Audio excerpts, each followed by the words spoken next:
morning, everyone. I want to say a big welcome to all the full staff at Adbond Virtual Staff, and also a happy new week to all our eTeams nationwide and globally. I want to say thank you all for our just concluded promotional sales we did last week. You guys are the real MVPs. So this morning we're going to be going into a new topic tagged leadership. So I want everyone to feel free and stay tuned as we go deeper into this. So we're going to be kicking off by saying an opening quote by Idowu, which says, if you want to lead, invest at least 40% of your time in leading yourself. So this is just like picking that for everyone to take up the post of leadership, you must first of all invest time in yourself, which is called self-leadership. If you can't lead yourself, you can't lead anyone. So we're going to be moving on to the next one, which is going to be the definition of leadership.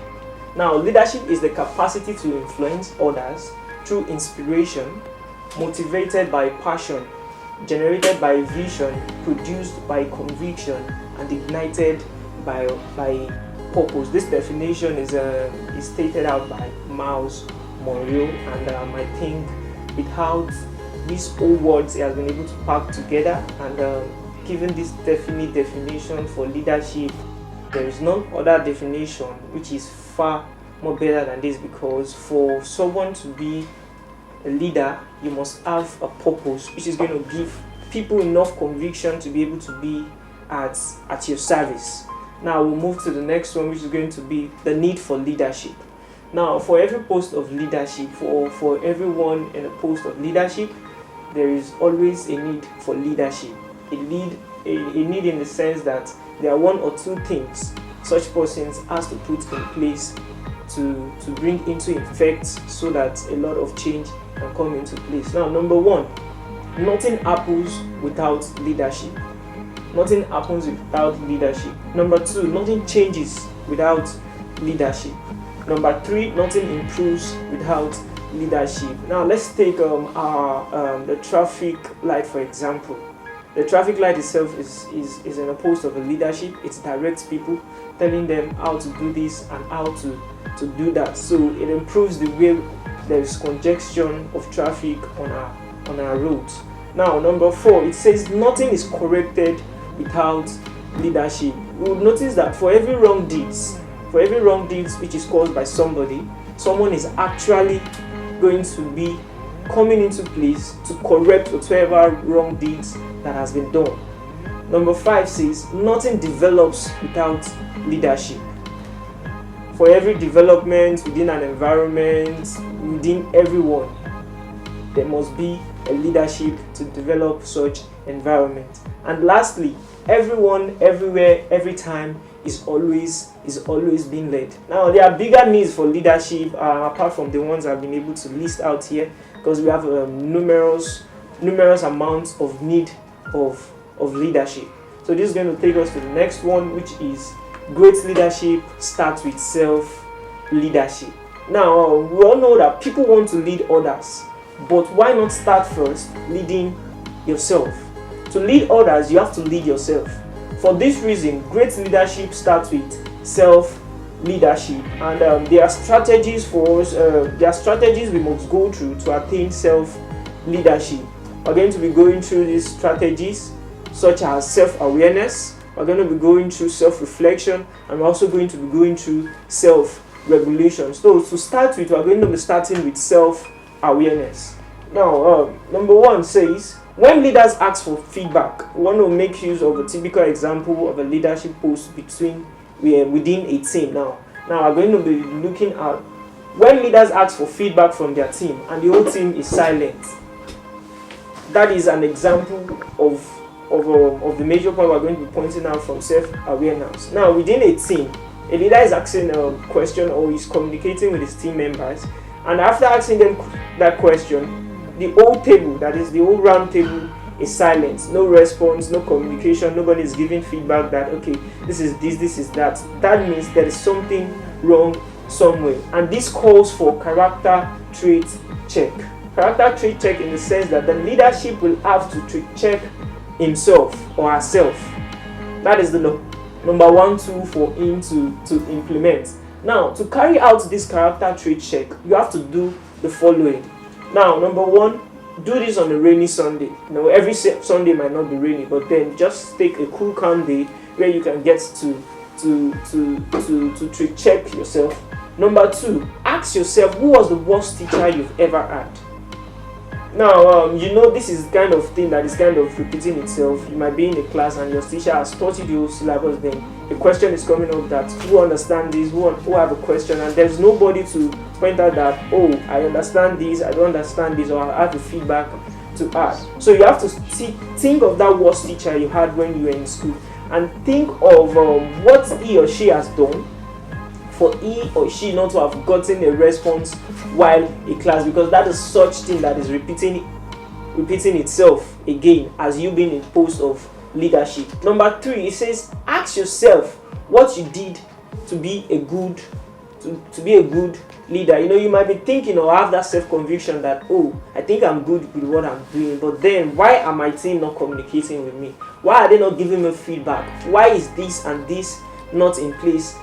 And this is part of the process of self-awareness. Number four says rate yourself on how you share information on a scale of 1 to 5. Plan how to move that up.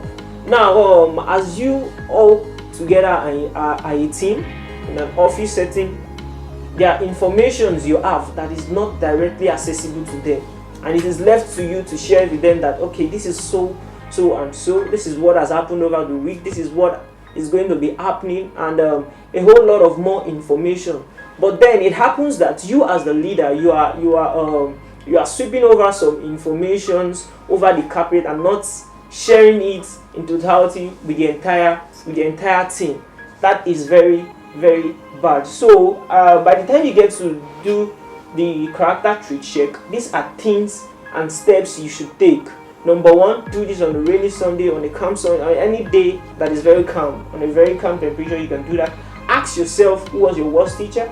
Ask yourself what you did or what you are doing that is showing that you are a good leader. Number four, rate yourself on how you share information.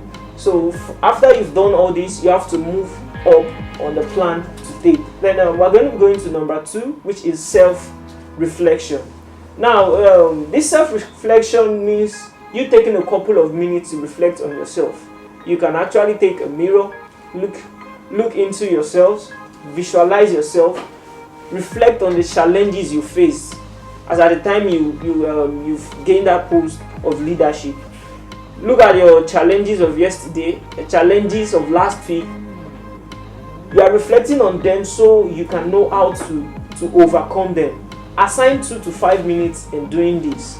Now, the essence of the self-reflection is to look at the stumbling blocks, the impediments on your way, things that are challenges, things you think you should be able to overcome, but then they are still there as the standing block. This self-reflection is going to help you on how to draft them out, provide adequate solutions.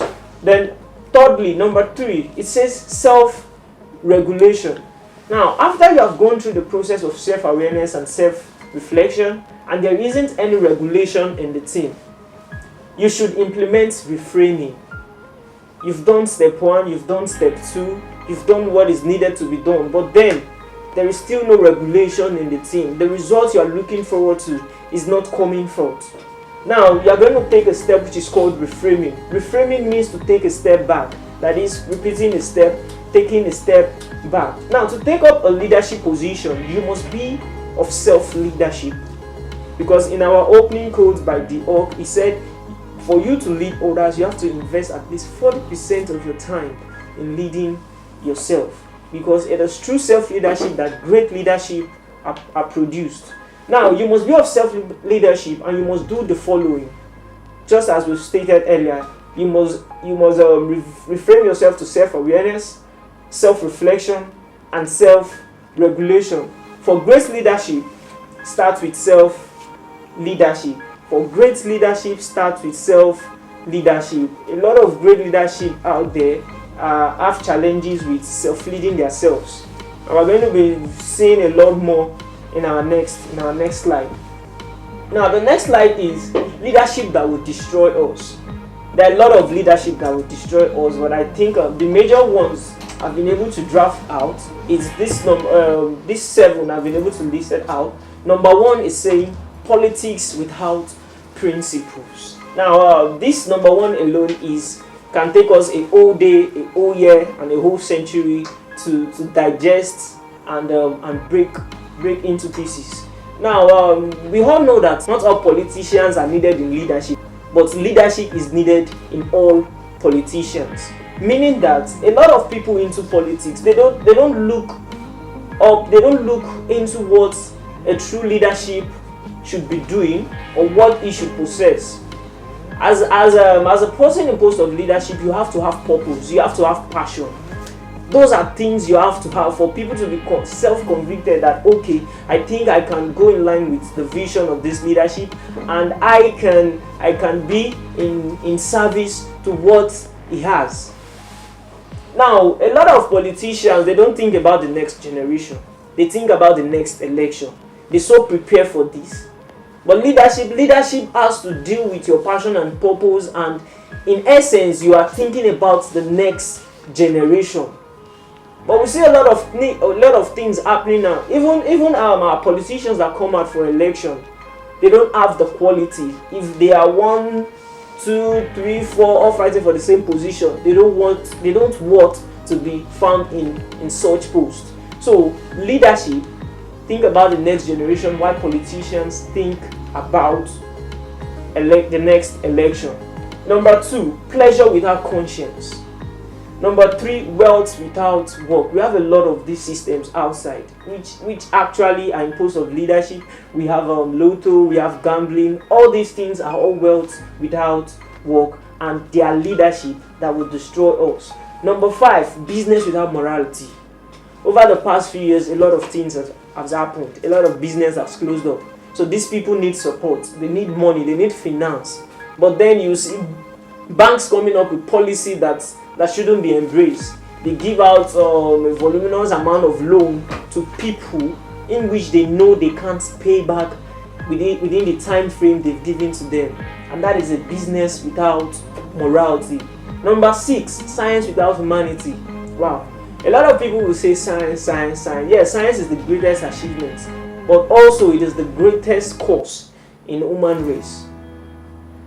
In the sense that we've taken science to the highest esteem, whereby we take it as the solution to every of our problems. Now let's take for example a pregnant lady or someone. There are pills out there. They give out to people. They give out to teenagers that should be using such things. And these are things that shouldn't be embraced. But then science without humanity comes into place. They make use of these pills and dissolve whatsoever they have to destroy, which in turn leads to death. Number 7, worship without sacrifice. We have a lot of godly men in service with God, but then they worship without taking out their personal pleasures. And this is destructive. It is very, very destructive. You call yourself a man of God, and there are things you shouldn't be found doing, and yet you are still doing them. Your personal pleasures, you are not taking them aside. You are not relegating them. That is very, very bad. So these few leadership things I have been able to draft out are leadership that will destroy us. We have a lot more of them, countless of them. This takes us to the next slide. Attitude of great leaders. There are things we should look for in great leaders. Attitude we should look for in great leaders. As I said earlier, true leadership is different from politicians. I think that is the closest two things I can find to make use of now, because we consider politicians to always be leaders, but then not all politicians are leaders. Not all politicians are leaders. So we're going to be looking at attitude of great leaders. Number 1, you must recognize opportunity and potential benefits inherent diversity. Now it is always known there is always this presence of chaos in the world. There's always presence of chaos, there's always presence of bad things, but then it is left to a leader to be able to provide solution out of no solution. A leader should be there to always turn bad moments into good moments. Those are the quality and attitude of a great leader. Number 2, you have to create your own market. Markets are created, they don't just happen. We have numerous amount of people that have created markets that people have so embraced, and those are very good things. We have people like Bill Gates, we have Steve Jobs, we have a lot of them. We have a lot of them creating their own markets.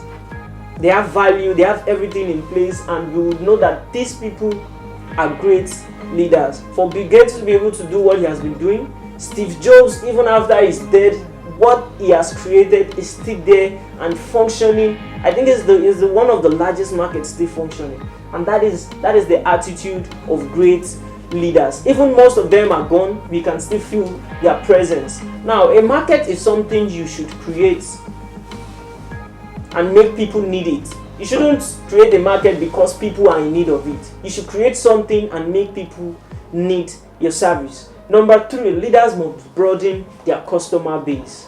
Leaders must broaden their customer base. Now, we shouldn't shortlist leaders to just people holding positions of power. We have a lot of people in positions of leadership.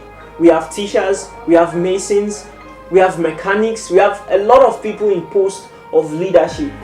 So we should always broaden our customers base. Leaders should always broaden their customer base. Number 4, higher level of productivity.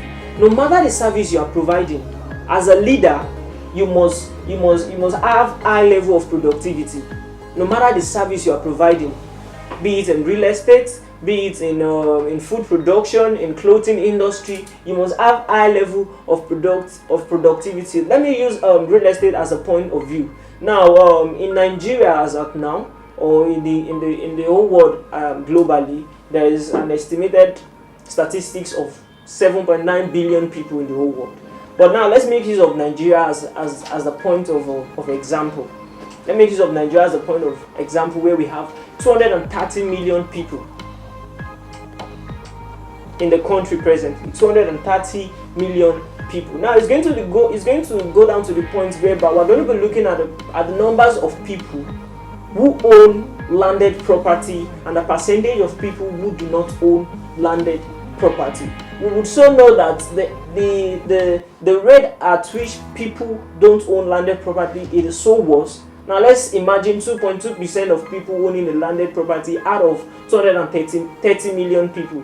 Now it is left to a leader providing service to people to increase his level of productivity by looking at these areas that are so shrinked for him to be able to balance up his level of productivity. Number 5, creativity and new ideas. Ideas, purpose, passions. This must be attitude of a leader. He must be creative, he must have purpose, he must have passion. He just go into position because of power. One thing again, leadership is not power. Leadership should be about empowerment. The people you get to empower, the people you equip, they would value that service you are giving to them. Number 6 says an increased corporate capacity to effectively participate in different competitive and global configuration. An increased corporate capacity to effectively participate in different competitive and global configuration. It is through a competitive and global configuration that we get to know, okay, this country is powerful than this person is powerful than this. So a leader should be able to increase his corporate capacity to participate in such activities. So this takes us to our next slide, which is conclusion. Now, true leadership is not about control, it's about service. The service you get to render tells people that yes, this is leadership. Number 2, true leadership is not about power, it's about empowerment. Number 3, leadership is not about people, it's about purpose. Number 4, leadership is about becoming more than more than doing. A lot of people will say, oh, this person is doing this, is doing that, is doing this. No, leadership should not be about that. Leadership should be about who that person in that post of position is becoming, what they are seeing him becoming, and they can take out of his purpose and eventually be in service to what he is also becoming. Number 5, lastly, leadership is not about manipulation. It's about inspiration. What you hold, what you do, your passion, your purpose gets to inspire people that are looking towards what you are doing. So that is just that about the things true leadership should possess. And this is going to take us to our closing quote, which is, each of us was created to rule, govern, control, master, manage, and lead our environment. You are in essence a leader, no matter who you are. So everyone, everywhere, anytime has that quality of leadership in them. Now, a lot of people are followers before, but then at a point in time they grew to that post whereby they lead others. They have that quality of a leadership. So no matter who you are, no matter where you are, you have that quality of leader in you. Alright, thank you so much for joining us on today's training tagged leadership. If you have any question or contribution, kindly drop them in the comment section below, and do not forget to click on the subscribe button. Thank you so much.